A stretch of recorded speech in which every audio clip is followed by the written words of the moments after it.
북한을 모르는 사람들이 봤을 때는 김구 선생이 통일을 위해 노력했다고 하겠지만 북한의 대남 전략 전술을 아는 사람 입장에서 봤을 때는 김구 선생이 김일성의 통일전선 전략에 당한 겁니다.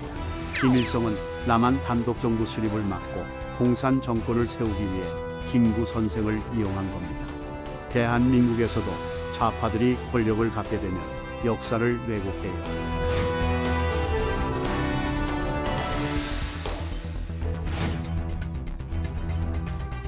우리나라에도 국내에도 40대, 50대 중에 일부 사람들은 한국 전쟁을 북침이라고 주장하는 분들이 있습니다. 그분들이 왜 그렇겠습니까? 성장 과정에 잘못 배웠기 때문에 그런 주장을 하는 거와 마찬가지로 아마 대영호 최고가 북한에서 교육을 받고 하다 보니까 북한에서는 제주의 4.3 우리 사건을 김일성 교시에 의해서 일어난 이제 남한의 민중 봉기였다. 이렇게 가르치고 배웠다고 합니다.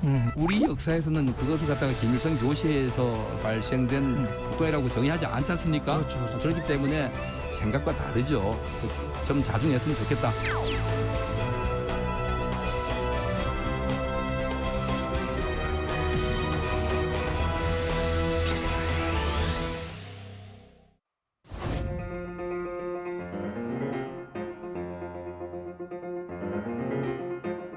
사실 이심송심이라고 하는 예전에 예. 그 송영길 대표의 그 전당대회 대표가 됐던 전당대회에서도 이재명 대표가 당시는 이제 경기도지사였죠. 예. 송영길 후보를 지원한다는 소문이 이제 있었고요. 또 이재명 대표 경선 당시에는 또 송영길 당시 대표가 이재명 대표를 도우면서 그때 이제 이심송심이라는 논란이 있었지 않았습니까? 예. 이재명 대표와 송영길 대표의 뭔가 연결고리가 있는 게 아니냐 그렇게 이제 의심을 하는 것입니다. 최근 불거진 돈봉투 사건은 그런 우리 모두의 싸움을 무력하게 만들고 민주주의를 수호한다는 우리의 정당성과 이렇게 만들었습니다. 떳떳하다면 피할 이유도 잃을 이유도 없습니다. 민주주의를 더 이상 후퇴시키지를 말아주십시오.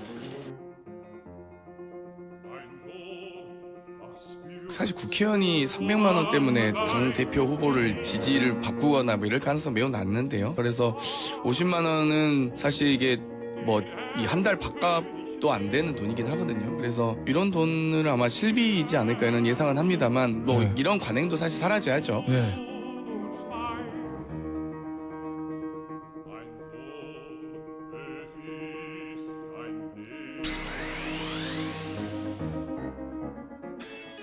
국가대표 정치뉴스쇼 5시 정치부에 시작하겠습니다. 백반장 반가워요. 반갑습니다. 네, 좋습니다.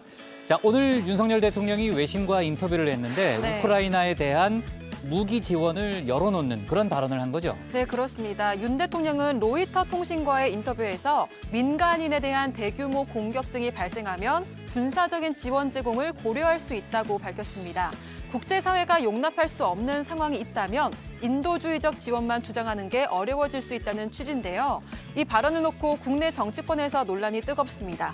이재명 민주당 대표는 국익에 심대한 위해를 가하는 결정에 대해 대통령의 재고를 강력하게 요청한다고 밝혔습니다. 대통령실이 조금 전에 밝힌 입장을 보니까요. 전제가 있는 답변이고 정부의 입장은 바뀐 게 없다. 그러니까 네. 대통령이 일종의 조건부로 얘기를 한 것이라는 그런 입장이긴 합니다만 네. 아무튼 정치권의 논란은 이어지고 있군요. 자, 잠시 후에 저희가 뉴스픽에서 짚어보도록 하고요. 네.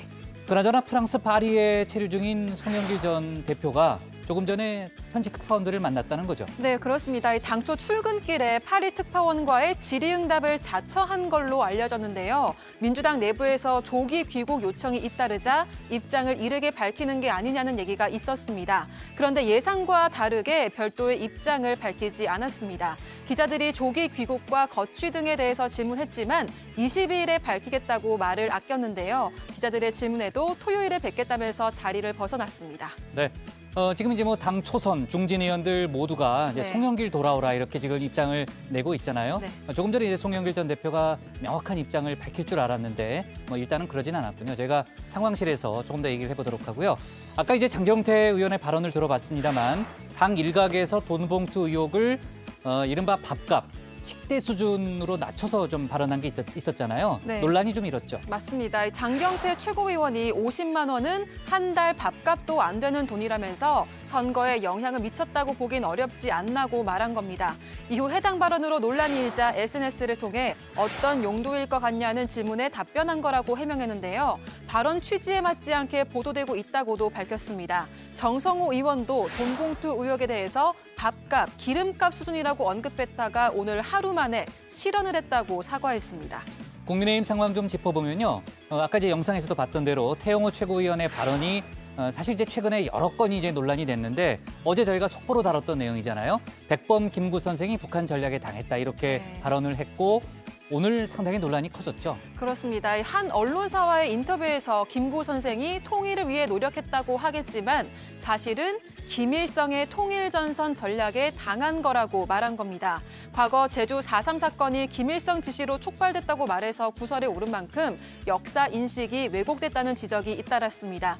논란이 이어지자 김기현 대표가 태 최고위원을 따로 불러서 강하게 경고한 걸로 알려졌습니다. 네, 역사 관련 발언 조심하고 또 언론 인터뷰도 하지 말아라 뭐 이런 취지로 네. 얘기했다는 보도가 나왔는데 자 지금 이제 국민의힘 당 내에서 태영호 최고위원을 향한 비판의 목소리가 상당히 높죠.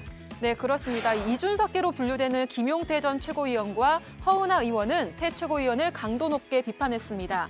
당 지도부를 향해 엄중하게 책임을 물어야 한다고 주장했는데요. 친윤 핵심으로 불리는 이철규 사무총장도 태 위원의 발언에 동의하지 않는다면서 자중했으면 좋겠다고 말했습니다. 그러면서도 북한에서 배웠기 때문에 생각이 다르다고 부연하기도 했습니다. 관련 내용은 주민에서 저희가 짚어보도록 할게요. 속보 좀 잘 챙겨주고요. 네. 일단 들어갈게요.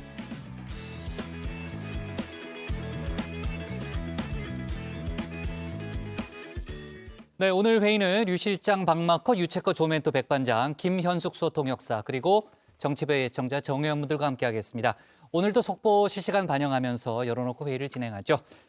자, 백반장, 오늘도 이제 정의원분들 의견을 잘 챙길 것으로 믿고 있는데 오늘 응답하라 주제는 뭡니까? 네, 오늘의 응답하라 주제는요. 윤 대통령이 우크라이나에 대한 대규모 민간인 공격이 발생할 경우 군사적인 차원의 지원이 가능성을 언급해서 논란이 커지고 있습니다. 오늘은 여기에 대해서 여러분의 생각을 나눠볼 예정인데요. 유튜브에 정치부 회의 실시간을 검색하시면 방송 보시면서 댓글도 보내실 수 있으니까요. 많은 참여 부탁드립니다. 좋습니다. 오늘도 뉴스가 많으니까요. 서둘러 가도록 하겠습니다. 유한울의 뉴스픽 5부터 오늘의 정치부 회의 출발하겠습니다.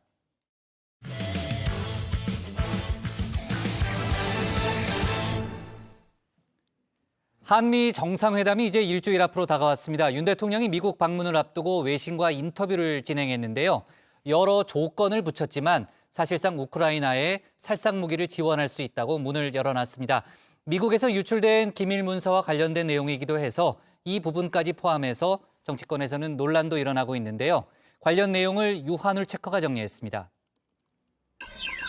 네, 5시 하면 다정해 정혜원들의 뉴스 큐레이터 울체커입니다. 수요일의 뉴스픽 5 바로 들어갑니다. 오늘 준비한 소식은요. 군사 지원 고려, 뒷북 이어 정쟁, 민주주의 위협, 열기구 나올라 벌써 18명으로 가져왔습니다. 예전에는 너 혈액형이 뭐야 이렇게 물어봤다면 요즘은 너 MBTI가 뭐야 이렇게 묻는 세상입니다. 우리 류민즈 실장은 어떻게 물어볼지 궁금한데요. 보통 마지막이 P냐 J냐는 계획성으로 판가름 나고는 하죠. 예를 들어 여행을 떠날 때 될 대로 되라 하면서 가면 P, 철저히 계획을 짜고 가면 J라고 합니다. 그렇다면 여기서 윤석열 대통령의 MBTI는 뭘까요? AI 윤석열입니다. 윤석열 후보의 MBTI는 ENFJ입니다. 찾아보니 정의로운 사회운동가라고 하네요. 네, J라면 이제 딱 일주일 앞으로 다가온 한미 정상회담도 철저히 준비하고 있을 텐데요. 지금까지는 재미로 한번 살펴봤고요. 개인 성향과 상관없이 이런 국가 중대사의 철두철미한 준비는 필수입니다. 정상회담에서 상대방에게 내밀 패를 착실히 준비해야 하고요. 패 중 일부는 외신과의 인터뷰에서 미리 공개하면서 양국의 여론도 살펴야 하죠. 그래서 윤 대통령도 오늘 패를 공개했습니다. 로이터 통신과의 인터뷰에서입니다. 민간인에 대한 대규모 공격, 학살, 심각한 전쟁법 위반과 같이 국제사회가 용납할 수 없는 상황이 있다면 우리가 인도주의적 또는 재정적 지원만 고집하는 것이 어려워질 수 있습니다. 네, 우크라이나 전쟁에 대한 발언이었는데요. 로이터 통신은 우리나라가 살상무기 지원 가능성을 배제한 지 1년여 만에 무기 제공 의향을 처음으로 내비쳤다고 해석했습니다. 살상무기 지원, 미국 등 서방 국가가 그동안 계속 압박해왔던 부분이라고도 설명했는데요. 우리 정부 실제로 그동안 교전 국가의 무기 수출 금지라는 정책을 유지해왔습니다. 러시아의 눈치도 볼 수밖에 없는 상황이었죠. 우크라이나에 대해서 늘 인도적인 그런 평화적인 지원을 국제사회와 연대해서 해왔고 살상 무기라든가 이런 것은 공급한 사실이 없습니다만은 어디까지나 우리 주권의 문제이고 우리는 세계 모든 나라들 러시아를 포함해서 다 평화적이고 좋은 관계를 유지하려고 노력하고 있다는 사실은 알아주셨으면 합니다.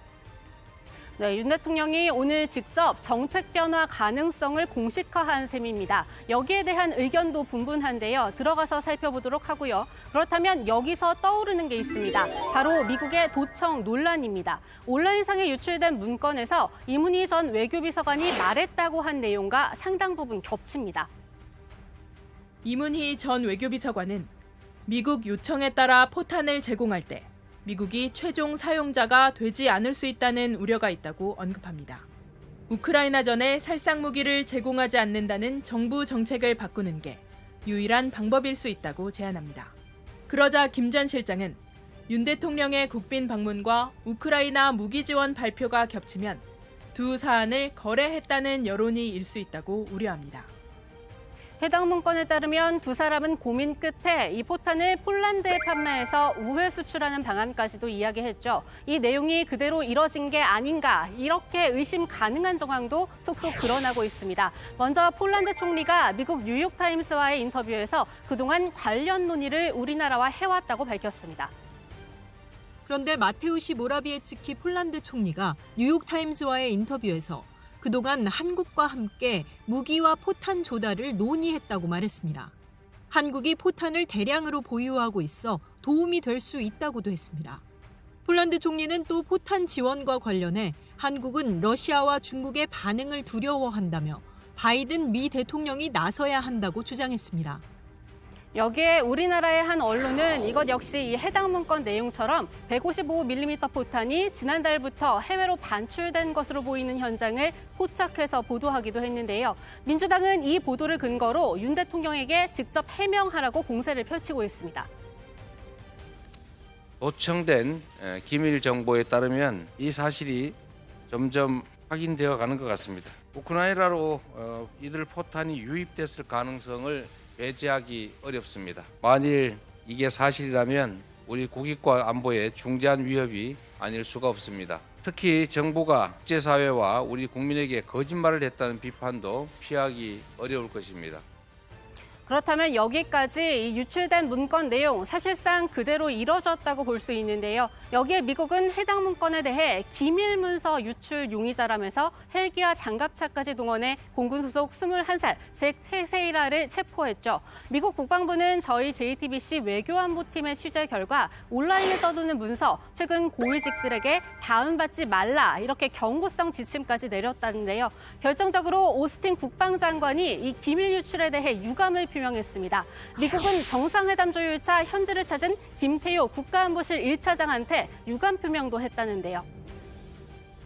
추가적인 상황이 나올 때마다 긴밀하게 소통을 하기로 확답을 줬고요. 저를 만날 때마다 유감 표명, 그리고 앞으로 긴밀한 공조 약속. 그래서 어떤 경우에도 양국이 신뢰와 믿음을 흔들리지 말자.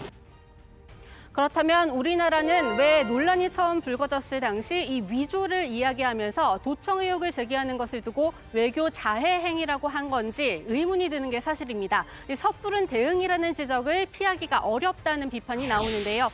그런데 더 이상의 뚜렷한 입장 표명은 없이 한미 동맹을 강조하는 대통령실 그리고 윤 대통령입니다. 한미 동맹은 이익에 따라 이합 집산하는 관계가 아니라 자유민주주의, 시장 경제라는 보편적 가치에 기반한 동맹이라면서 한미는 이해가 대립하거나 문제가 생겨도 충분히 조정할 수 있는 회복력 있는 가치 동맹이다. 이렇게 말했습니다. 지금 이 발언에 대해서 기자들이 도청 논란에 대한 입장인지를 묻자 대통령실 관계자는 동맹이 모든 이해관계가 일치할 수는 없다. 이 얘기에 부딪혀도 신뢰를 바탕으로 대화와 협상을 통해 이견을 극복하고 해결할 수 있다고만 답했는데요. 이런 문제에는 바로 인플레이션 감축법 IRA도 들어갑니다. 미국 정부가 IRA 세부 지침을 발표하면서 이 발표한 보조금 지원 대상 전기차에 우리 기업들이 빠진 건데요. 이 유출된 기밀 문건에 따르면 김성환 전 실장이 이문희 전 비서관의 의견에 반대한 건 윤 대통령의 미국 방문 그리고 살상무기 지원 금지 정책 변화 얘기가 같이 나올 경우 거래로 의심받을 수 있다는 걸 우려해서였습니다. 하지만 정상 간의 회담은 거래입니다. 기브앤테이크가 확실해야 합니다. 우리나라가 우크라이나 무기 지원이라는 기브를 사실상 확실히 한 만큼 테이크에 있어서도요. 정상회담 개최에서 그치지 않고 IRA법 등도 확실히 챙겨와야 할 것 같습니다. 그렇지 않으면 야권을 중심으로 한일 정상회담 국면부터 계속 나오는 다음과 같은 비판, 피하기 어려워 보입니다. 무조건 일본이 원하는 대로 해주면 그것이 우리 국익이다. 미국이 원하는 대로 가면 그것이 우리의 국익이라고 하는 그런 관점인 것 같은데요. 예. 아니지 않습니까? 어떻게 일본이 원하는 대로 가는 것이 우리의 국익입니까? 그리고 한미일 동맹으로 가는 것이 우리의 국익이라고 믿는 것 같은데요. 두 번째 픽은 뒷북이어 정쟁입니다. 인천 미추홀구 전세 사기 사건 피해자가 처음으로 극단적인 선택을 한 건 지난 2월이었습니다. 그로부터 49일이 지났는데요. 49제에 맞춰 출범한 전국 단위의 대책위원회. 어제 저녁 미추홀구에 있는 주한역 광장에서 추모식을 겸한 출범식을 가졌습니다. 제도가 잘못돼서 발생한 사회적 재난입니다. 사적인 거래 아닙니다. 사인의 거래 아닙니다. 지금 정부에서 주는 대책들은 사인의 거래이기 때문에 우리가 해줄 수 있는 건 이거밖에 없어. 기존에 있는 대책들로 너네들 땜빵 10%밖에 해줄 수 없어라고 얘기하고 있습니다. 인정해야 합니다. 이렇게 많은 피해자가 나왔잖아요. 건축왕이라고 불리는 남모 씨는 인천 미추홀구 일대에 주택 2,800여 채를 가지고 있었습니다. 그런데 가족과 측근 50여 명에게 명의를 쪼개놓아서 전세 사기를 입은 피해자는 책임을 물어야 하는 실제 주인이 누구인지 제때 파악조차 할 수 없었는데요. 저희 취재진이 해당 동네를 직접 둘러보니까 실제로 한 집 건너 한 집꼴로 피해자가 많았습니다. 이 동네 안에서만은 벌써 저희 2동, 이쪽 2동, 여기 한 동에 5동이 있고 뭐 엄청 많아요. 가시다가 나홀로 아파트가 있네 하시면 딱 거기는 경매 당이 있구나 이렇게 생각하시면 될 정도예요. 여기에 경기도 화성시 동탄 신도시에서도 오피스텔 250여 채를 소유한 임대인이 이 파산 절차를 밟고 있어서 피해자가 속출하고 있는데요. 결국 정치권이 뒤늦게 대책 마련에 뛰어들었다는 소식 어제 전해드렸죠. 어제 윤 대통령이 지시한 경매 중단, 정부가 구체적인 대책을 마련하고 있고요. 국민의힘은 TF를 만들고 내일 당정 협의를 열고 민주당은 특별법 제정을 재차 강조하는 등 모두 바쁘게 움직이는 중입니다. 그런데 또 정쟁이 시작될 기미가 보이고 있습니다. 이 사건과 또 다른 지역에 있는 유사한 사건에 주범인 배후에 인천 지역 유력 정치인, 당시 여당이든 더불어민주당의 유력 정치인이 관련됐다는 제보가 계속 들어오고 있습니다. 여기에 대한 수사 단계 철저한 수사를 촉구합니다. 아무런 움직임을 보이지 않던 정부는 세 번째 희생자가 나온 뒤에야 늦장 대응을 했습니다. 정부가 신속하게 조치를 취했다면 추가 희생을 막을 수 있었다는 점에서 윤석열 정부와 대통령은 책임을 통감하고 유가족과 피해자들에게 진심 어린 사과를 하기를 촉구합니다. 하지만 여기에 힘을 빼기에는 이 전세 사기 방지 관련 법안 지난해 9월 국회 들어서 이 27건 발의됐지만 이 중 아직 17건이 상임위에 발의 묶여 있다는 사실을 기억해야 할 것 같습니다. 네, 다음 픽은 민주주의 위협입니다. 오늘은 학생과 시민이 중심이 돼서 일으킨 단독제 민주주의 운동으로 이승만 대통령의 하야로 이어졌죠. 4.19 혁명이 일어난 지 63주년이 되는 날입니다. 윤 대통령은 현직 대통령으로서는 이 통상 10주기에만 참석하는 관례를 깨고 16년 만에 기념식에 참석했는데요. 자유민주주의를 강조했습니다. 그러면서 갑자기 이렇게 말합니다.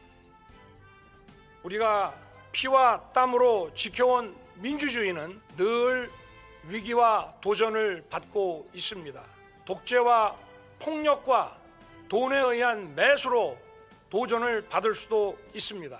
그러나 지금 세계는 허위 선동, 가짜 뉴스, 협박, 폭력, 선동 이런 것들이 진실과 자유로운 여론 형성에 기반해야 하는 민주적 의사결정 시스템을 왜곡하고 위협하고 있습니다.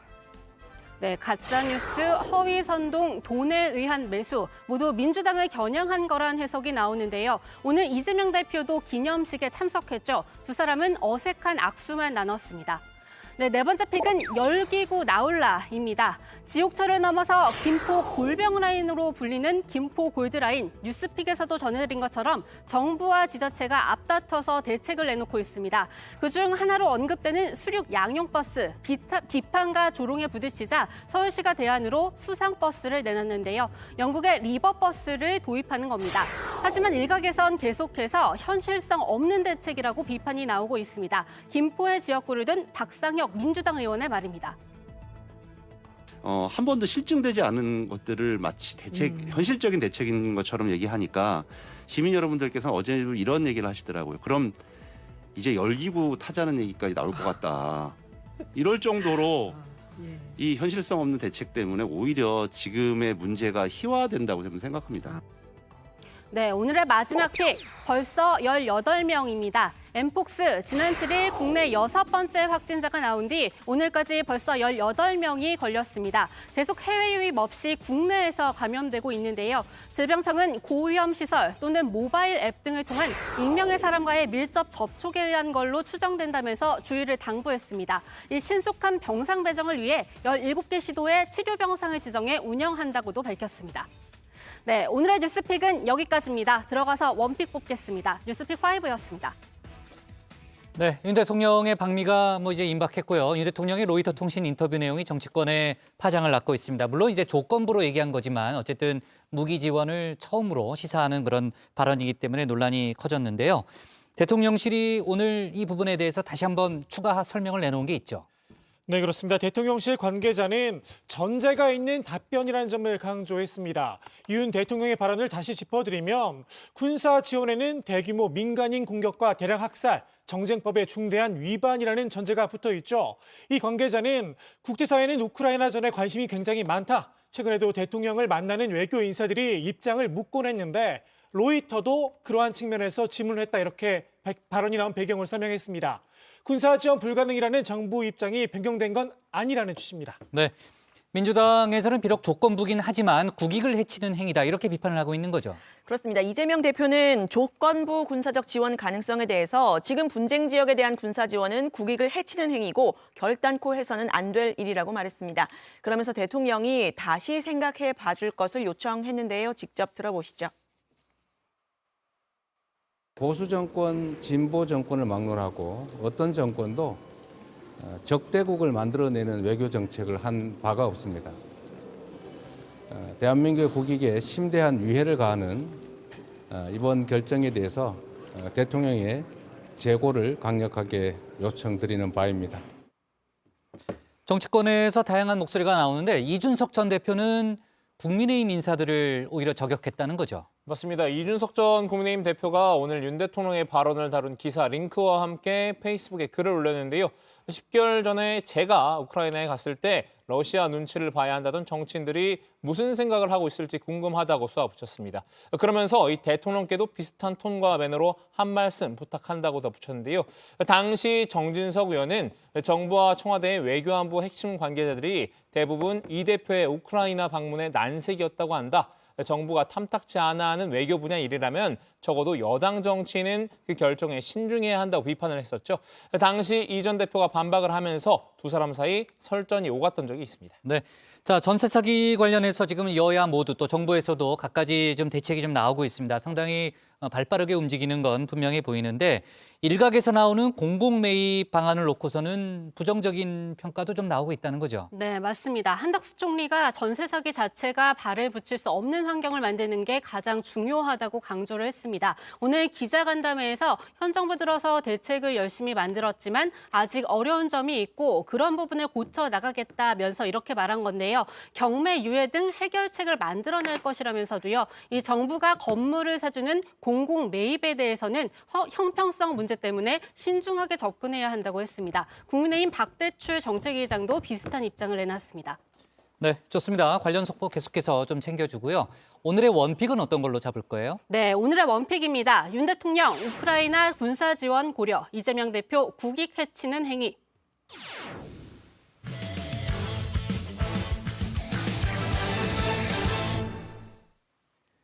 민주당의 전당대회 돈봉투 의혹 화살은 송영길 전 대표에게 향하고 있죠. 파리에 머무르고 있는 송 전 대표에게 이재명 대표가 직접 귀국을 요청했지만 송 전 대표는 즉답을 피했죠. 오늘은 더미래 더민초 등 당내 의원 모임들이 잇따라 송 전 대표의 빠른 귀국을 촉구했는데요. 조금 전 현지 특파원들을 만난 송 전 대표는 토요일 기자회견을 열겠다는 말만 반복했습니다. 관련 소식을 유정아 상황실장이 정리했습니다. 내가 그 얘기도 했어. 성만이 형이 좀 연결해줘서 그거 좀 나눠줬다. 그렇게 얘기를 했어 내가. 누구한테? 영길이 형한테. 내가 조금 성만이 형이 준비해준 걸 가지고 인사를 했습니다. 내가 그때 잘했네, 잘했어 막 그러더라고. 네, 2021년 민주당 전당대회 당시 돈 봉투 살포를 송영길 전 대표가 알고 있었던 정황이 녹취로 공개가 됐습니다. 어제 JTBC 뉴스룸이 보도한 이정근 전 사무부총장과 강래구 한국수자원공사 감사가 전화 통화를 한 내용이죠. 강 감사가 이성만 의원이 준비해준 걸로 인사를 했다 이렇게 이야기를 했더니 송 전 대표가 아유 잘했네 잘했어 라고 말을 했다는 겁니다. 여기에 이 돈봉투 전달을 송 전 대표 즉 영길이 형한테 보고한 정황 그리고 이 영길이 형이 돈봉투를 직접 많이 처리한 정황까지 녹취에 담겼습니다. 그냥 우리는 왜 저번에 왔을 때 강 감사님께서 이렇게 신나게 주셨잖아. 그러면 이제 우리는 뭐 그게 됐으니까 그냥 이제 뭐 더 안 해도 되는 건가? 아니 영길이 형한테 이제 좀 물어보고 아직도 20일 정도가 남아 있는 거 아니에요. 그러니까 뭐 막판에 스피치 낼 때 한 번씩 더 해갖고 따라 누구 얘기를 하길래 그래서 참 열심히 하네요 그랬더니만 영길이 형이 그러더라고. 그래서 안 그래도 내가 조금 처리해줬어. 더 열심히 하라고 그래서. 영길이 형이 뭐 어디서 이제 구했는지 그런 건 모르겠지만 내용은 모르고 많이 처리를 많이 했더라고. 네, 앞서 돈 봉투 의혹은 개인적인 일탈 행위고 나는 모르는 일이다라고 했던 송영길 전 대표 좀 다른 입장을 내놔야 할 것 같은데요. 지시를 했는지 아닌지 아니면 알았는지 몰랐는지 알았다면 언제 알았는지 이런 부분들에 대해서입니다. 송 전 대표는 프랑스 파리에 머무르고 있죠. 당의 귀국 요청에 즉답을 피하고 22일 이번 주 토요일 파리에서 기자회견을 열겠다고 말을 했는데 민주당 의원들은 부글부글 끓고 있습니다. 지금 당 상황이 그렇게 한가하지가 않다는 겁니다. 국민의힘의 이 전면적인 공세에 직면한 데다 여론도 점점 더 나빠지고 있습니다.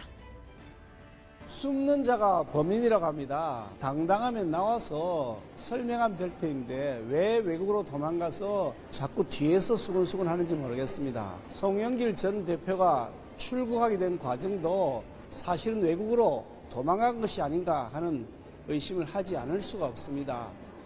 네, 오늘 민주당 내 최대 의원 모임이죠. 더미래는 송 전 대표에게 조기 귀국해서 의혹을 밝히라 정식으로 요청을 했습니다.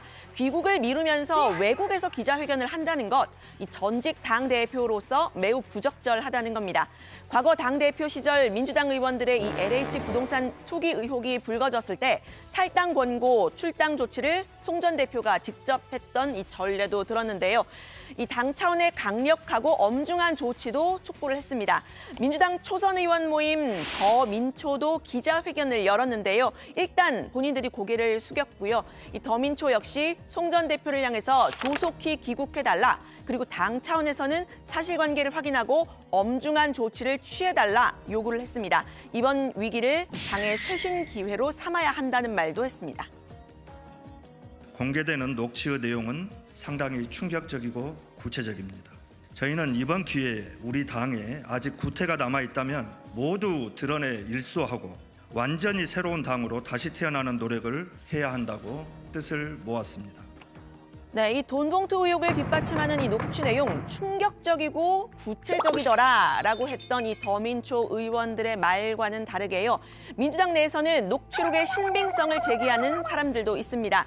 이정근 녹취록의 이 송영길 전 대표의 육성은 공개되지가 않았고 또 송 전 대표가 연루된 정황은 전원일 뿐이다라는 이야기를 하고요. 또 문제의 녹취록은 짝입 끼고 검찰이 흘린 것 아니겠냐 이런 주장도 나왔습니다. 직접 증거로서의 관련 내용이 있는 것인지는 저는 조금 의심스러워요. 예. 전체적인 맥락이 아니라 둘만의 어쨌든 대화의 전원이니까. 내용을 전원인데 과연 그러면 이정근 씨가 그동안에 엄청 가깝다고 얘기를 많이 해왔는데 그 내용이 저는 왜 공개가 안 될까? 녹취 파일도 지금 상당히 원본이 아닌 편집된 파일들 아니겠습니까? 그래서 짜집기 된 파일로 보이는데요. 근데 이렇게 연달아서 사고가 계속 터진다, 수사 기밀이 유출된다라고 한다면 그 수사팀도 좀 문제가 있겠죠. 네, 이 전원이라고 하기에는 이제 본인들이 돈을 줬다 이런 내용인데 이 녹취록의 개연성과 신빙성은 높지만 그런 녹취록도 나중에 가짜로 드러나는 경우도 있더라 이런 주장도 나왔습니다. 그러면서 예로 든 게 이른바 첼리스트 의혹, 정확히는 첼리스트 남친 녹취록이었는데요.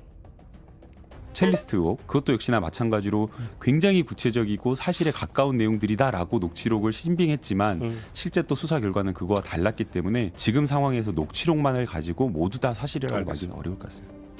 첼리스트 의혹은 이제 본인이 나섰던 것도 아니고 뭐 남자친구가 뭐 얘기했던 거고, 이거는 이제 현역 의원들을 포함해서 민주당의 굉장히 중요한 정치인들이 직접적인 대화 내용이 오고 간 그런 사건이기 때문에 이재명 대표가 사과 메시지를 내놓은 것 자체가 개연성은 충분히 당에서도 높게 보고 있다는 하나의 방증이 아닌가 싶습니다. 네, 이 이정근 녹취록 보도 저희 JTBC가 열심히 해왔죠. 녹취록의 출처 검찰이 아니라는 점 어제 뉴스룸에서 분명히 밝혔고요. 검찰도 검찰이 제공한 게 아님에도 사실과 다른 주장이 나오고 있다고 유감을 표명했습니다.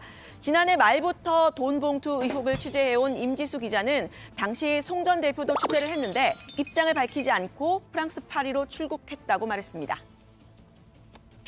우리가 뭔가 검찰로부터 자료를 받아서 보도한 것처럼 들리기도 하는데 이건 전혀 사실이 아니죠. 네, 전혀 근거가 없는 주장입니다. 그러니까 이번 민주당 돈봉투 전당대회 사건이 불거지고 이 검찰 수사가 시작되기도 전인 지난해 말부터 저희가 송영길 전 의원에게 계속해서 이 내용에 대해서 입장을 물었었습니다. 그때는 송 전 대표가 저희에게 입장을 밝히지 않은 채 프랑스로 출국을 했고, 네, 민주당에서는 이 녹취록에 등장하는 돈 봉투에 든 금액이 크지 않다 이런 방어 논리도 등장을 했습니다.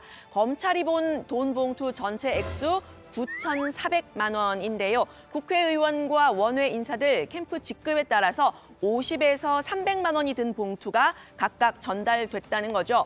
정성호 의원은 국민들이 보기에는 금액이 좀 커 보이지만 실제로는 실무자들의 차비와 식대 정도다 이렇게 어제 라디오에서 이야기를 했는데요. 비판이 일자 오늘은 돈의 사용처를 추측하면서 불필요한 얘기를 하는 실수가 있었다라면서 사과하는 글을 올렸습니다. 하지만 민주당에서는요. 오늘도 이 돈봉투에 든 금액 실비였다, 관행이었다, 비호하는 목소리가 이어졌습니다.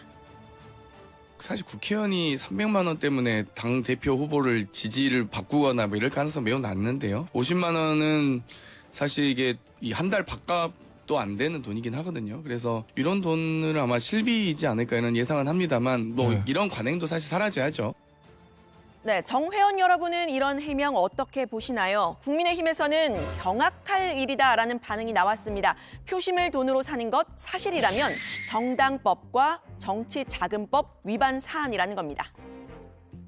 경악할 일이죠. 이것은 지금 단돈 10만 원, 20만 원의 향응 제공도 의원직이 날아가고 그런 공직이 나락 선출직들이 직을 내놓는데 300만 원 이런 500만 원이 작은 돈이다. 선거의 공정성 이런 이 공명선거 이거 자체를 근간을 흔드는 좀 납득하기 어려운 공감하기 어려운 발언이다. 네, 저도 사실 이 2023년에 돈봉투 의혹을 이 다정회에서 뉴스에서 전해드리게 될지는 몰랐는데요. 돈봉투 얘기는 정치 선배들에게 전래동화처럼 들었다 이렇게 이야기하는 여야 MZ 정치인들의 이야기도 들어보시죠. 8.6 운동권들의 이 도덕성이 다시 한번 국민들 앞에 낱낱이 드러났다. 이분들이 젊을 때는 새천년 NHK에서 도우미 불러서 노시다가 나이 들어서는 이제 당권 잡겠다고 돈 봉투 돌리다가 국민들한테 걸린 사건이다. 뭐 거마비나 뭐 10대 정도였을 거예요. 무슨 이게 유니콘을 타고 온 것도 아니고 무슨 거마비가 MZ세대 한 달 월급에 육박하는 혹은 더 많은 돈일 수가 없잖아요. 뭘 먹고 타길래. 그런 해석을 힘내서 하고 있는 요 정신세계가 문제라고 생각을 하는데. 그런데 여기서 잠깐만요. 이 민주당에서 돈 봉투 의혹을 방어하는 사람들 다시 한번 살펴볼까요? 녹취는 짜집기고 50만 원은 이 한 달 밥값도 안 된다라고 말한 사람, 현직 당 최고위원입니다. 당 대변인 그리고 이 대표의 40년 지기 의원 그리고 이 대표의 전직 수행실장도 이 돈 봉투 의혹을 비호하는 그런 모습으로 읽히는데요. 모두 친 이재명계 당 지도부에 속한 의원들입니다. 이런 상황에서 앞서 이 대표가 고개 숙이면서 했던 사과, 진정성이 받아들여질 수 있을까요? 가뜩이나 지금 대표 자체가 사법 리스크에 직면해 있다라는 게 여당의 비판입니다. 민주당은 이번 사안을 엄중하게 인식하고 있다는 말씀을 드리면서 이번 일로 국민 여러분께 심려를 끼쳐드린 점에 대해서 당 대표로서 깊이 사과드립니다. 당은 정확한 사실 규명과 빠른 사태 수습을 위해서 노력하겠습니다. 네, 오늘 민주당 최고위에서는요, 이른바 친문위원들만 이 돈봉투 의혹을 언급을 했습니다. 돈봉투 의혹, 민주당이 어떻게 처리하게 될지 다정회에서도 꼼꼼하고 자세하게 살펴보도록 하겠습니다. 돈을 주거나 받은 게 아니라면서 왜 녹취록에 그런 말들이 들어가 있는 겁니까? 도대체 송영길 캠프에서 어떤 일이 있었기에 거짓이라고 믿고 싶은 그런 말들이 녹음되어 있는 것인지 납득할 수가 없습니다. 송 전 대표 본인의 당대표 선거 과정에서 벌어진 일로 인해 당이 치명적인 위기에 처한 상황입니다. 사태 수습을 위한 마땅한 책무를 저버려서는 안 됩니다. 송영길 전 대표가 있어야 할 곳은 프랑스 파리가 아니라 대한민국 국민 앞입니다. 네, 송영길 전 대표 아까 들으신 것처럼 오늘 파리에서 현지 특파원들을 조금 전에 만났는데요. 이재명 대표의 귀국 요청과 당내 여론에 대해서 답할 거다 이렇게 봤던 일각의 기대와는 달리 구체적인 입장 22일 토요일 기자회견에서 밝히겠다고 미뤘습니다. 오선 의원이자 당대표, 인천시장을 지낸 당 상임고문, 민주당의 책임 있는 정치 지도자라고 송 전 대표의 경력을 읊은 오늘 민주당 의원들의 성명이 좀 무색하게 됐습니다. 오늘 발제는 이렇게 정리합니다. 귀국 미룬 송영길 전 대표에 들끓는 민주당, 귀국하라 엄중 조치 촉구, 돈 봉투 의혹 비호한 친명계와 비판한 비명계. 네, 자 오늘 당내에서 조속히 귀국하라는 그런 목소리가 빗발쳤고 또 송영길 전 대표가 현지에 있는 특파원들을 만나겠다고 해서 뭔가 전향적인 입장이 나오지 않겠는 저도 이제 그렇게 예측을 했는데 조금 전에 류 실장이 얘기했던 대로 기존의 입장을 되풀이하는 정도에 그쳤네요. 네, 맞습니다. 송 전 대표는 앞서 22일 토요일에 당의 귀국 요청에 대한 답변을 포함한 입장을 밝히겠다고 했었는데요. 오늘 특파원들과 만난 자리에서도 같은 입장만 되풀이했습니다. 이 조기 귀국 가능성에 대해서 오는 22일에 말씀드리겠다 이렇게만 답했고요. 기자회견 일정을 늦게 잡은 이유가 거취를 숙고하기 때문이냐는 질문도 나왔는데 처음부터 원래 그렇게 정해놨다고 했습니다. 당 안팎에서 나오는 탈당 등의 가능성에 대해서도 일단은 선을 그은 것으로 해석됩니다. 네, 민주당 내에서는 지금 송영길 전 대표가 조속히 귀국을 하지 않는 데 대해서 좀 부글부글하는 그런 분위기가 엿보이고요. 오늘 의원들이 이제 여러 차례 또 입장문을 냈잖아요. 당내에서는 이제 당이 위기다라는 목소리가 나오고 있는데 당 간판을 내려야 될 사안이다 이런 지적도 나왔죠. 네, 그렇습니다. 조금 오래된 일이긴 한데 지난 2008년 한나라당 정당대회에서 돈봉투 사건이 있었죠. 박희대 전 국회의장이 고승덕 전 의원에게 300만 원을 전달을 해서 징역 8개월, 집행유예 2년을 선고받았는데요. 당시 암암리에 이루어졌던 관행이 불법이라는 게 판결의 취지였습니다. 이후 한나라당은 새누리당으로 당명을 바꿨는데요. 민주당 이상민 의원은 이번 민주당 돈봉투 의혹 역시 당의 간판을 바꿔 달아야 할 사건이다 이렇게 지적을 했습니다. 송 전 대표가 빨리 돌아와서 조사를 받아야 한다는 겁니다. 당에 지금 엄청난 타격을 준 사건이고 당의 간판을 내릴지도 모르는 상황인데 이 문제에 대해서 그냥 뭐 평론가 얘기하듯이 프랑스에서 한두 마디 하고 나는 모른다. 뭐 이런 얘기로만 치부할 일은 아니죠. 다들 자기는 무관하다고 하지 않습니까? 근데 실제 그런지 안 그런지는 조사를 해봐야 되겠죠. 자, 그러니까 이제 민주당 분위기를 종합해 보면은 송 전 대표가 스스로 해명해야 될 부분이 많다는 거죠. 네, 그렇습니다. 지금 이 녹취록에 드러난 이 돈 봉투 살포 정황, 송 전 대표가 알았는지 몰랐는지, 그리고 알았다면 언제 알았는지가 중요할 것 같고요. 나아가 지시가 있었는지에 대해도 조사가 필요한 부분입니다. 이 문제의 녹취록은 이정근 전 사무부총장이 통화한 내용이죠. 녹취록에 등장한 인사들이 이 송영길 대표 체제, 또 지난 대선에서 이 중요한 역할을 맡았던 경우가 많은데요. 특히 이 송 전 대표가 윤관석 사무총장, 이정근 사무부총장을 직접 임명을 했는데 이 직책이 당내 살림을 책임지는 점에서도 설명이 많이 필요해 보입니다. 이 대선과 지선, 전국 선거가 두 차례나 있었기 때문에 특히 막대한 예산을 관리했을 거란 겁니다. 민주당이 한 해 받는 정당 국고보조금이 제가 알기로 한 200억에서 300억 정도 됩니다. 그리고 정당 당비 수입도 한 300억 이상이 됩니다. 그러면 한 600억 정도가 되는 막대한 금액을, 게다가 대선 과정이니까 더 많이 하게 되거든요. 그거를 왜 하필이면 송영길 캠프에서 돈 관리했던 분들에게 맡겼느냐. 국민의힘 일각에서는 민주당이 돈 봉투 의혹을 쇄신 혹은 세대 교체의 계기로 삼으면은 오히려 호재가 될 수 있다, 이런 주장도 나왔잖아요. 국민의힘 내에서는 이런 주장에 대한 재반박도 나왔다는 거죠. 네, 그렇습니다. 어제 이 국민의힘 소속이었죠. 윤희숙 전 의원의 발언이 화제가 됐는데요. 민주당이 이번 의혹을 잘 처리하고 세대 교체를 이뤄내면 오히려 위기를 기회로 만들 수 있다. 그 덕에 우리도 좀 세대 교체를 하고, 이렇게 말을 했었습니다. 근데 국민의힘 이철규 사무총장은 민주당의 돈 봉투 의혹이 민주당의 586 세대가 당을 장악한 부작용이라는 점은 인정을 했지만요. 그런 정치 교체의 흐름이 국민의힘에 미치는 것에 대해서는 동의할 수 없다고 말을 했습니다. 세대 문제가 아니고 특정 정당의 문제라는 건데요. 직접 들어보시죠. 민주당의 586 세대가 이 다수가 이 당을 장악하면서 뭐 민주당 내 여러 가지 부작용이 있다라고 하는 것은 그런 주장들이 있지만은 뭐 그걸 갖다가 우리 당은 특정 세대가 또는 특정인이 뭐 좌지우지하는 정당이 아니지 않습니까? 그런데 왜 우리 당이 좀 바뀌었으면 좋겠다 이런 말씀을 하셨는지는 이해가 되지 않는다. 그럼 그 국민의힘은 전혀 바뀔 지금 필요가 없다? 아니, 우리 당이 그런 부정과 비리와 이런 게 우리 당에서 발생된 게 없지 않습니까? 아니. 좋습니다. 오늘 발제 이렇게 정리하겠습니다. 귀국 미룬 송영길 돈봉투 의혹, 비호한 친명, 비판한 비명으로 제목을 잡겠습니다.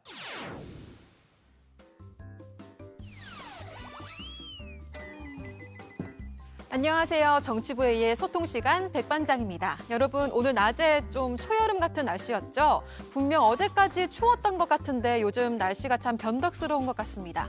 그래도 모처럼 뿌연 하늘이 아니라 맑은 하늘을 봐서 기분이 좋은데요. 내일은 또 오늘보다 10도 정도 더 낮아진다고 합니다. 옷차림에 신경 쓰시면 좋겠습니다.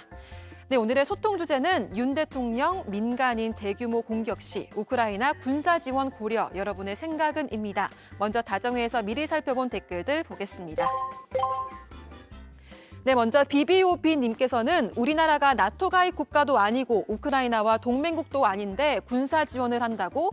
러시아의 대기업들도 다 들어가 있고 북한과도 대치 상황인데 이 와중에 적을 더 만들려고 하나라고 하셨고요. SMIT님, 미군이 지속해서 주둔하고 북한을 강력하게 견제하려면 한국도 미국의 요구를 어느 정도는 수용하거나 수용하는 신용이라도 해야 하니 어쩔 수 없었을 것으로 보인다라고 하셨습니다. 네, 이어서 정의원분들께서 방송을 보시면서 보내주신 댓글들도 함께 보겠습니다. 리제이제이님, 우리나라는 삼면이 바다이고 한반도에는 북중로가 있어서 중립 외교가 중요하다라고 하셨습니다. 그리고 청산별공님, 우크라이나 지원은 지금처럼 인도적, 재정적 지원으로 충분하다라고 하셨는데요. 우리가 미국이 시키는 대로 하는 속국인가라고 하셨습니다. 그리고 마지막으로 쪽님, 우리도 6.25 때 서방 국가들한테 지원을 받았으니까 어려운 나라가 있으면 도와줘야 한다고 본다라고 하셨습니다. 댓글 적어주신 정의원분들 모두 고맙습니다. 네, 이 시간 이후로도 댓글로 다정회와 함께 소통해주세요. 지금까지 응답하라 다정이었습니다. 백반장 수고 많았고요. 다음은 박준우 마커의 주민으로 갑니다.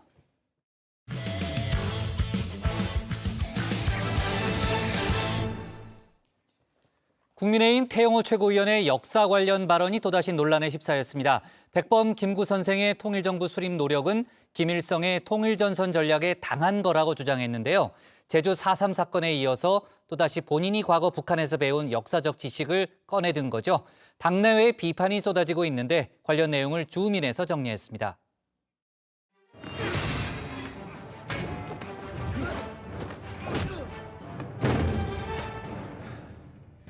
I can do this all day. Yeah, I know. 현재의 캡틴 아메리카와 과거의 캡틴 아메리카가 싸우는 장면이죠. 말 그대로 자기와의 싸움인데요.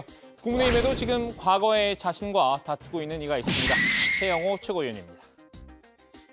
4.3 사건의 장본인인 김일성 정권에 한때 몸담궜던 사람으로서 제주 4.3 사건에서 희생된 유가족분들과 희생자분들을 위해서 진심으로 무릎을 꿇고 용서를 빕니다.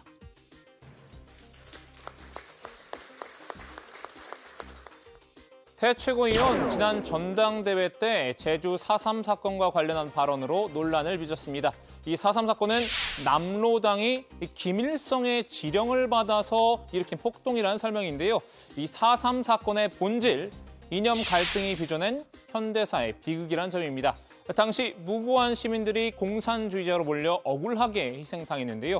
이 태 최고위원의 발언은 자칫 이런 본질을 흐릴 위험성이 있었죠. 이 발언을 두고 제주도민들은 사과를 요구했지만 이 태 최고위원은 물러나지 않았습니다. 무턱대고 사과한다. 저는 이건 사과하려면 왜 사과해야 될지, 어떤 점에 대해서 사과해야 될지 저는 이 점을 명백히 해야 된다. 엄연한 역사적 사실을 말했는데 왜 사과가 필요한지 납득이 안 된다는 반박인데요. 자신이 과거 북한에서 배운 내용이 진실이란 겁니다. 대한민국에서의 단선을 무조건 파탄시키라는 소련 공산당의 지시와 이 지시를 받아서 김일성이 남로당 박헌영에게 전달했고, 당시 박헌영은 평양에 있었습니다.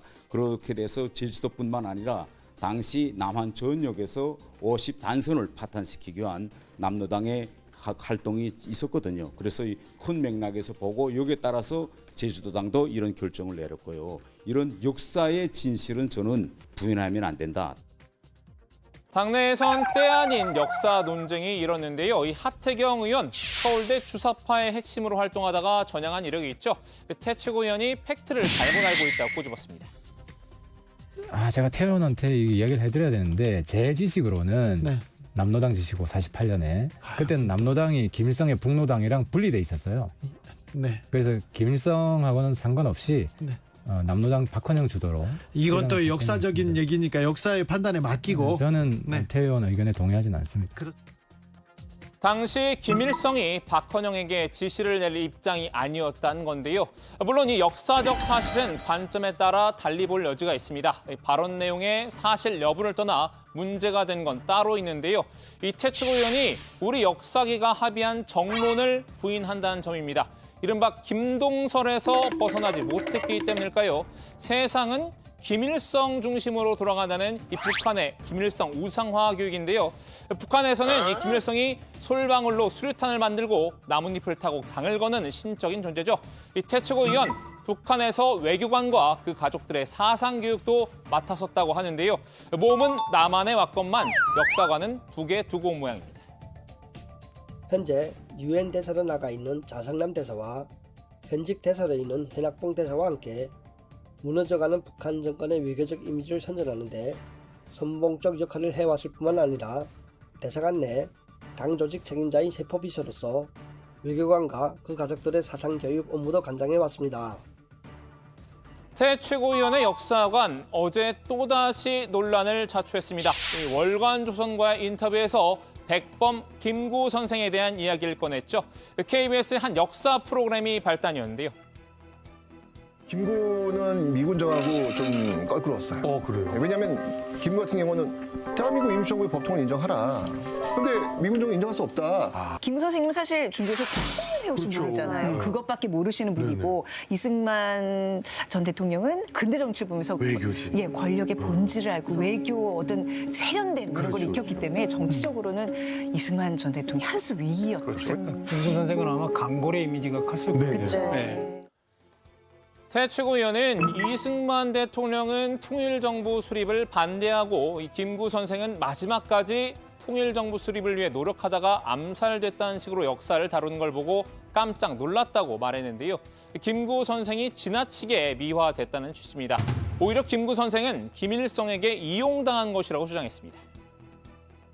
북한을 모르는 사람들이 그걸 봤을 때는 김구 선생이 통일을 위해 노력했다고 하겠지만 북한의 대남 전략 전술을 아는 사람 입장에서 봤을 때는 김구 선생이 김일성의 통일 전선 전략에 당한 겁니다. 김일성은 남한 단독 정부 수립을 막고 공산 정권을 세우기 위해 김구 선생을 이용한 겁니다. 4.3 사건에 이은 역사 논쟁 시즌2인데요. 이 태채고 의원은 이런 사례가 남한의 좌파가 정권을 유지하기 위해 역사를 왜곡한 것이라고 봤습니다. 그럼 태채고 의원이 북한에서 배워온 역사는 모두 진실인 걸까요? 사실 이 북한 체제의 염증을 느껴 탈북한 건 태채고 의원 본인이죠. 탈북 이후에는 남한 체제의 우월성과 역사를 옹호하는 데 앞장서 왔는데요. 우리에게는 자유와 민주주의 가치, 경제력이라는 비대칭 무기가 있습니다. 각종 수단과 방법을 동원하여 북한 주민들에게 한국의 자랑스러운 민주화 투쟁 역사와 경제적 성과, 그리고 인간의 고유한 권리를 알려주어야 합니다. 심지어 남한의 미디어 문화에는 그 누구보다 잘 녹아드는 모습을 보이기도 했습니다. 지난 2021년 4.7 재보궐선거 과정에서 유튜버로 변신해 각종 부캐를 선보였죠. 태미넴과 테러콤즈, 여기에 먹방까지 소위 조회수 대박을 터뜨렸는데요. 한입 달라고 했는데 참비나림 하나 드릴게요. 이거 한입 드세요.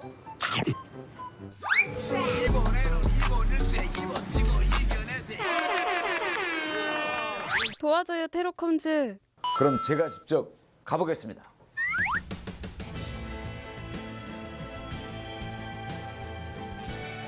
이런 태 최고위원이 역사관만큼은 여전히 북한에 머물러 있는 현실, 아이러니가 아닐 수 없는데요. 남한의 자아와 북한의 자아 사이 원만한 합의가 필요한 건 아닌가 싶습니다. 북한에서 나온 분이 아주 역설적으로 북한 정보의 말을 믿어버리는 이런 역설인데다가 사실 이게 그 양민을 학살했던 그 학살자들의 논리거든요. 당장 민주당은 태 최고위원의 망언이 도를 넘었다고 비판하고 있는데요. 국민의힘 태영호 최고위원의 망언이 폭주하고 있습니다. 어제 월간조선 인터뷰에서 김구 선생은 김일성 통일전선 전략에 당했다며 김구 선생의 명예를 폄훼하고 비난하였습니다. 김구 선생의 명예를 훼손한 태영호 최고위원에 대한 국민의힘의 책임 있는 조치를 지켜보겠습니다. 당내에서도 이 태 최고위원에게 자중을 당부하는 목소리가 나왔죠. 북한에서 배운 역사적 지식은 넣어두라는 겁니다. 국내에도 40대, 50대 중에 일부 사람들은 한국 전쟁을 북침이라고 주장하는 분들이 있습니다. 그분들이 왜 그랬겠습니까? 성장 과정에 잘못 배웠기 때문에 그런 주장을 하는 거와 마찬가지로 아마 태영호 최고가 북한에서 교육을 받고 하다 보니까 우리 역사에서는 그것을 갖다가 김일성 교시에서 발생된 북동이라고 정의하지 않지 않습니까? 그렇죠, 그렇죠. 그렇기 때문에 생각과 다르죠. 좀 자중했으면 좋겠다. 논란이 커지자 김기현 대표도 직접 팔을 걷어붙였습니다. 태 최고위원을 불러 경위 설명을 듣고 주의를 줬는데요. 당분간 언론 인터뷰에 응하지 말고 이 부득이한 경우에도 역사 논란에 휩싸이지 않도록 하라는 경고였습니다. 국민의힘 윤리위 내일 정식으로 출범을 앞두고 있죠. 5.18 관련 실언 등으로 문제가 된 김재원 최고위원과 함께 태 최고위원도 윤리위에서 징계 심사를 받게 될 전망인데요. 이 주체 사상에선 빠져나왔지만 북한에서 배운 역사의 늪에선 빠져나오지 못한 태 최고위원, 역사 인식마저 무사히 전향할 수 있을까요? 오늘 주민 한마디는 3년 전 태 최고위원의 말로 대신하겠습니다. 제가 대한민국에 와서 많은 사람들이 저보고 사상 전향했느냐 계속 물어봅니다. 대한민국에 와서 저는 대한민국 만세 저는 이렇게 불렀어요. 네. 내일 국민의힘 윤리위가 정식 출범한다고 어제 조금 전에 박마커가 얘기를 했고 김재원 최고위원 또 전광훈 씨 얘기는요. 저희가 잠시 후에 정치 인사이드에서 해보도록 하겠습니다.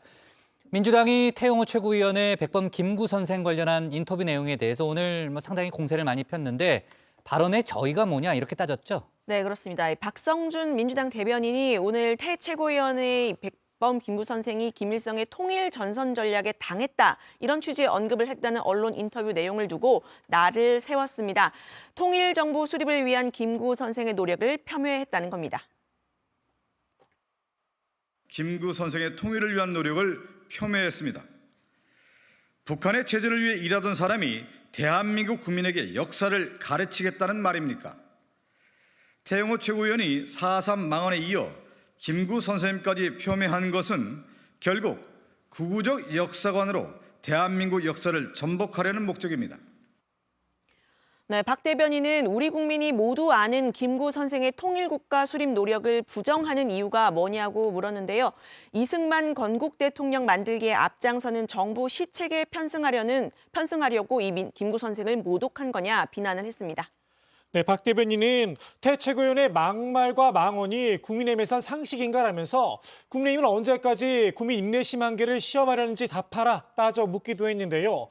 태 최고위원의 망언이 국민의힘 수진이란 평가를 받고 싶지 않다면 더 이상 방치하지 말고 엄중하게 징계하라 요구를 했습니다. 네, 아침에 보니까 민주당 최고위원회에서 관련 내용이 많이 언급이 되더라고요. 네, 맞습니다. 민주당 장경태 최고위원은 태 최고위원의 망언이 폭주하고 있다고 비판했는데요. 김구 선생 관련 인터뷰뿐만이 아니라 이 4.3 사건 발언, 또 민주당을 JMS에 빗댄 점까지 싸잡아서 공격했습니다. 직접 들어보시죠. 제주 4.3 김일성 개입설 발언 때도 뭘 사과하냐며 이제는 북한에서 배운 역사관으로 바꿔야 한다고 하더니 JMS를 빗댄 글을 게재했다 거센 항의에 철회하기도 하였습니다. JMS로 인한 피해자와 가족, 국민들의 분노가 극에 달하고 있는데 정치적 공세에 활용한 것은 부적절한 것입니다. 장 최고위원은 윤석열 정권 국민의힘이 대선 후보를 선출한 장소가 백범 김구 기념관이었다는 것도 상기시켜드린다 이렇게 꼬집었습니다. 네, 자 아까 이제 김기현 대표가 직접 불러서 경고를 했다는 얘기도 아까 박마커가 소개를 했고 당분간 언론 인터뷰를 자제하고 특히 역사 관련 발언에 대해서 신중하게 하라는 아마 그런 내용이었는데 지금 여당 내에서도 적절한 조치가 필요하다는 의견이 많다면서요? 네, 그렇습니다. 이제 국민의힘 이용호 의원은 태 최고위원이 이 한국의 잘못된 정치를 익혔다고 질타했는데요. 들어보시죠. 한국에 오신 지가 얼마 안 됐는데 생각보다 빨리 한국의 잘못된 정치를 익혔다. 그런 저렇게 봐요. 문제를 지적을 하면 지적하는 사람의 입장에서 이게 나이가 발언한 게 좀 문제가 있나 이렇게 해서 이게 수용을 하면 되는데 이분은 내가 뭐가 잘못됐죠? 이렇게 자꾸 얘기를 하는 것을 제가 한두 번 봤거든요. 이게 우리 당에는 좀 그건 좀 도움이 안 되지 않을까 싶어서. 이 의원은 태 의원이 이번 일을 계기로 해서 정말로 처신을 신중하게 한 게 좋지 않을까 그렇게 또 하리라고 본다고 덧붙였습니다. 같은 당 허은하 의원도 페이스북에 태 최고위원의 김구 발언을 비판을 하면서 지도부는 언제까지 이런 상황을 방관만 할 것인가 계속되면 곰고 썩을 수 있다. 더 이상 안 된다. 엄중하게 책임을 물어야 한다고 촉구했습니다. 네, 정치권에서는 태영호 최고위원이 사면타석 설화를 일으켰다 이런 얘기를 좀 많이 하잖아요. 4.3 사건, 또 민주당을 JMS에 빗댄 발언이 있었고 또 지금 저희가 소개했던 백범 김구 선생 관련한 내용 이렇게 세 가지고 이거 말고도 일본의 역사 왜곡이 담긴 이제 외교 청서에 대해서 한일 관계 개선의 징표다 또 이런 발언을 해서 정치권에서 논란이 된 적도 있는데 아무튼 어제도 저희가 얘기했습니다만 그 JMS 관련한 부분에 대해서만 공식적으로 사과를 한 거죠. 그렇습니다. 태 최고위원은 이 당 최고위원으로서 정제되지 못한 표현이 올라와서 논란이 된 데 대해서 국민들께 사과드린다 이렇게 말을 했습니다. 다만 이건 보좌관의 업무상 실수였다고 해명을 했는데요. 직접 들어보시죠. 어쨌든 보좌관이 그런 이제 부적절한 표현을 올려가지고 저한테 결재를 받는 과정에 비공개로 처리해야 될 거를 공개로 해놓고 결재를 받다가 금방 이게 뭐냐라고 우선 의원실 내부에서 소동이 일어서 먼저 저희들이 조치를 했고 그래서 내린 겁니다. 불과 이제 5분 안팎에 이루어진 그런 해프닝이었습니다. 정말 죄송스럽다는 말씀 다시 드립니다. 네. 자, 내일 윤리위가 이제 출범한다고 하니까요. JMS 관련해서 이제 본인이 셀프 회부도 했으니까요. 아마 관련한 논의가 거기서 있을 걸로 보입니다. 오늘 주민 제목 이렇게 정리하겠습니다. 역사관 북에 두고 온 태영호, 백범 김구 발언 논란에 지도부 경고장으로 제목을 잡겠습니다. 다음은 조익신 멘토의 정치 인사이드입니다.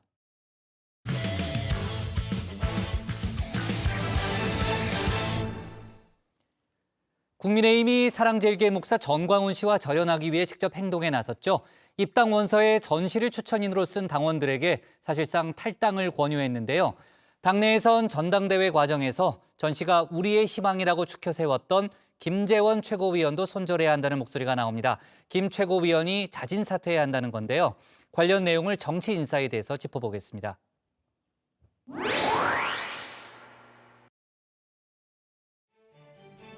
정강훈의 늪에 빠진 국민의힘. 어떻게든 탈출을 하려 안간힘을 쓰고 있죠. 우리는 창당을 하든지 안 하든지 당신들의 벌장머리를 내가 반드시 고쳐줘야 되기 때문에. 기가 막히고 어이가 없습니다. 그 입을 당장 좀 닫아주셨으면 좋겠어요. 전 씨의 입, 김 대표의 경고에도 여전히 바쁘게 움직이고 있습니다. 회개하라. 오히려 김기현 장로를 짐짓 꾸짖었습니다. 정강훈 뭐 입을 닥치라고? 아이고, 장로가 목사한테 그런 말 하면 안 되지. 어제 김기현 장로님은요, 철우의 기회를 놓쳤어요. 김기현 장로님 듣고 계시나? 빨리 회개해요. You must quickly repent. 날 보고 도와달라고 해. And you must ask for help from me. 목사님, 옛날부터 날 도와줬는데 왜 갑자기 그래요? 도와주세요. 해 빨리. 국민의힘 입장에선 기막힌 상황이 이어지고 있는 건데요. 전 씨가 진드기 같다는 표현까지 등장을 했죠.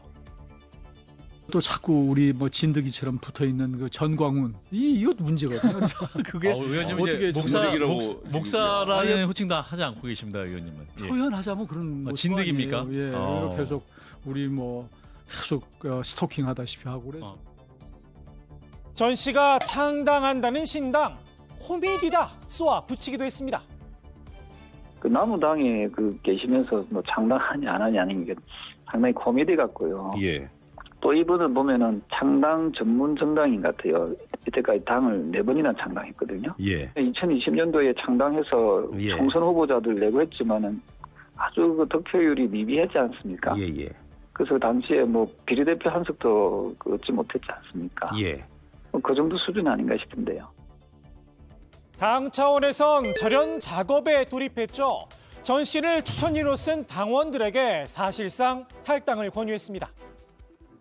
정광훈 목사 추천 당원으로 파악되는 당원들이 현재 총 981명입니다. 정당법상 이중 당적 보유는 금지되며 해당 법령을 위반할 경우 처벌 대상이 될 수 있으니 전 씨는 국민의힘의 당원으로 가입을 하라 독려도 했었죠. 이를 막겠다는 의지도 드러냈습니다. 정광훈 목사를 추천인으로 하는 자가 입당 신청을 할 경우 시도당 당자회를 통해 면밀한 자격 심사를 통해 입당 여부를 결정할 방침입니다. 다만 전 씨를 추천인으로 쓸까 싶기도 합니다. 전 씨 추천 당원을 속아내겠다는 국민의힘. 전 씨 추천 최고위원 문제도 해결을 해야겠죠. 국민의힘 정당에서 김재원 의원이 여기에 등장했습니다. 김재원 is here with us. 앞으로 모시겠습니다. Have him here today. 우리의 희망입니다. 희망. 자, 이제 연설하십시오. 지금 국민의힘은 대표와 최고위원 선거를 하고 있습니다. 저도 최고위원 선거에 나섰습니다. 그리고 우리 고향 선배이신 존경하는 정광훈 목사님, 제가 잘 모시고 함께 가도록 하겠습니다. 마침 국민의힘 윤리위가 구성을 완료했다는 소식이 들려왔는데요. 당 지도부는 사실상 김 최고위원의 징계가 불가피하다는 입장을 밝혔습니다.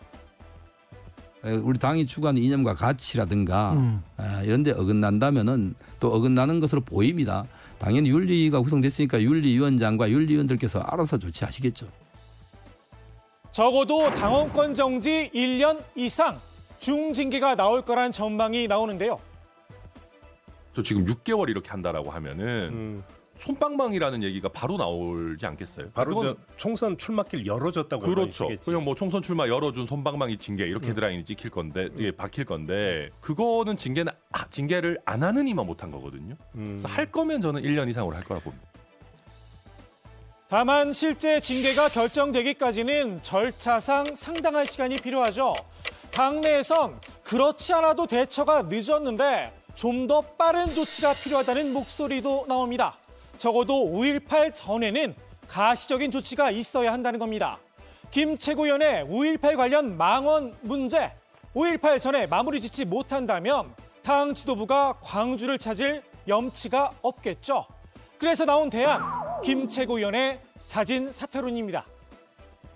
김재원 최고위원의 자진 사퇴가 맞다 이렇게 개인적으로 보시는 건가요?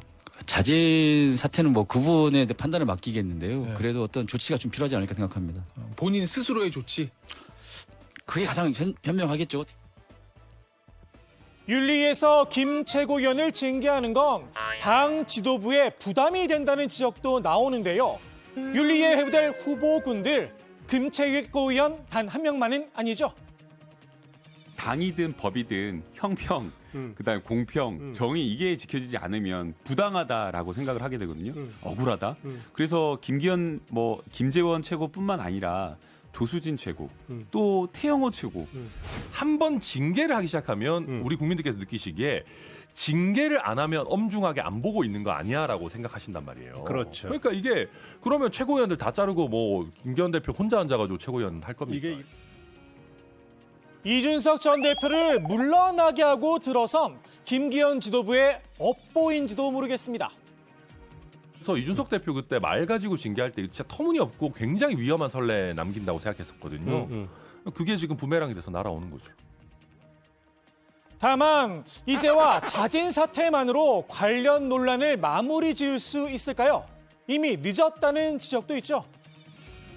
당 대표의 이제 리더십이라고 하는 것이 징계라고 하는 이제 굉장히 부담스러운 선례 내지는 형평성 논란이 나오는 거를 막기 위해서는 찾아가가지고 사퇴를 시켜야 됩니다. 원래는. 중요한 게 그 사퇴든 책임지는 모습을 보이는 것에서 가장 중요한 게 타이밍 시기잖아요. 그렇죠. 이미 한참 지나버려서 지금은 사퇴를 한다고 하더라도 그걸 진정성 있게 못 받아들일 거라고 생각이 들고요. 윤리위 징계와 자진 사퇴 둘 다 필요한 게 아닌가 싶습니다. 정강훈 씨와 당의 관계를 확실하게 끊어내기 위해서라도 말입니다. 오늘의 정치인사이드 김 최고위원이 징계로 물러난 이준석 전 대표에게 했던 조언으로 마무리합니다. 우리 이준석 대표님 한번 산티아고 순례길을 815km 다는 못 걸으실 거고 사리아에서부터 가는 100km 코스라도 한 일주일 정도만 걸으시면 정말 마음이 맑아지고 생각도 많으실 텐데 마침 검색해 보니까 이번 주 토요일 날 10시 30분에 출발한 아시아나항공이 있습니다. 항공료도요 많이 내려서 100만 원, 107만 원밖에 안 해요. 그래요? 잘 다녀오십시오. 네. 자, 김재원 최고위원이 자진 사퇴해야 한다는 최고위에서 이제 물러나야 한다는 그런 여론이 이제 당내에 좀 많이 나오고 있기 때문에 김재원 최고위원으로서도 좀 부담이 상당히 커진 그런 상황으로 보입니다. 자, 다른 소식 좀 짚어보겠습니다. 어제 저희가 뉴스픽에서 간단히 좀 짚어보긴 했습니다만 최근에 무당층이 많이 늘었잖아요. 여론조사마다 좀 반복적으로 나타나는 그런 현상인데 마침 또 어제 제3지대가 꿈틀거리고 있다는 그런 전망도 있었고 토론회도 열렸습니다. 금태섭 전 의원이 어제 토론회에서 제3정당이 필요하다 이렇게 주장을 했는데 오늘 김종인 전 비대위원장의 발언을 들어보니까요. 금 전 의원에게 상당히 힘을 실어주는 그런 발언이 많더라고요. 네, 그렇습니다. 이 금태섭 전 의원은 수도권을 중심으로 이 총선에서 30석 정도를 차지할 수 있는 정당이 나타난다면 한국 정치를 밑바닥부터 바꿀 수 있는 원동력이 될 수 있다라고 말했는데요. 김종인 전 국민의힘 비대위원장은 그게 불가능하다고 생각할 필요가 없다면서 이 김 전 의원의 발언에 힘을 실었습니다. 기존의 정당으로 자기네들의 기득권만 보호하려고 하는 이런 사람들로는 국가가 당면하고 있는 문제를 해결하지 못하고 한다는 그런 각성이 있으면은 새로운 정치 세력이 등장할 가능성도 난 충분히 있다고 봅니다. 김 전 비대위원장은 금태섭만한 인물도 우리나라에 찾기가 힘들다면서 대통령도 못할 일이 없다고 말했는데요. 이준석 전 대표에게도 대권을 준비해보라고 권한 적이 있다고 밝혔습니다. 네, 김종인 전 비대위원장의 트레이드마크잖아요. 별의 순간. 그러니까 금태섭 전 의원과 이준석 전 대표에게 별의 순간이 열려 있다라는 그런 취지의 발언으로 보이는데 이준석 전 대표도 그러면 제3진 신당에 혹시 만들어진다면 참여할 가능성이 있는 거예요?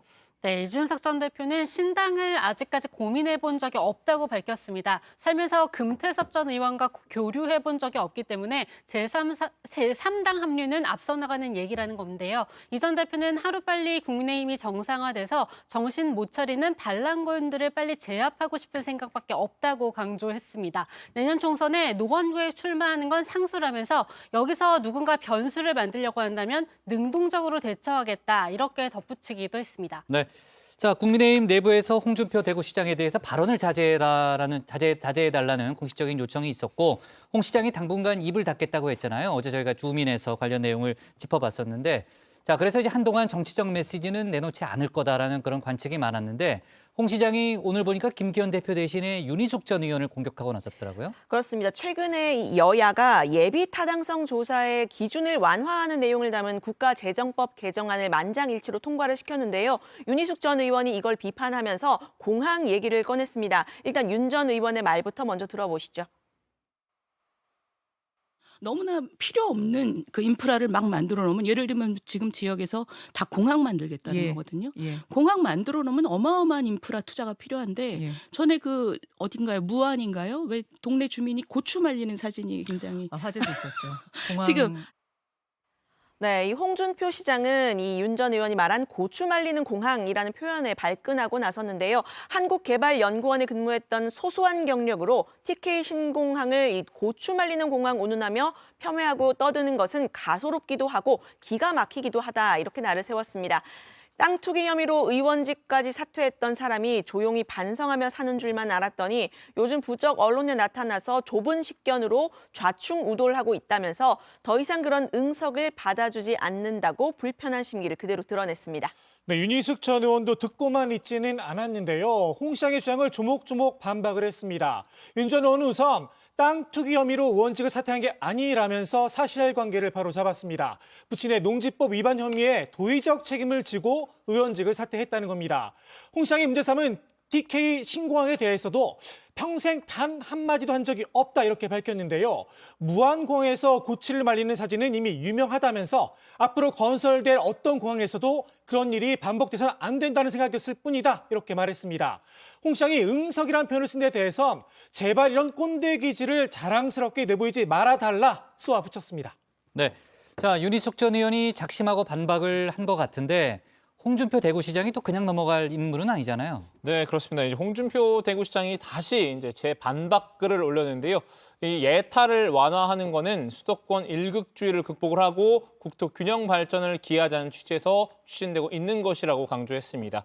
그걸 두고 미래 세대의 빚만 넘긴다더니 역사에 죄를 짓는다느니 하는 그런 왜곡된 시각으로 어찌 공공기관에 근무했고 잠깐이지만 국회의원까지 했는지 의아스럽다고 재차 윤 전 의원을 향해 공세를 펼쳤는데요.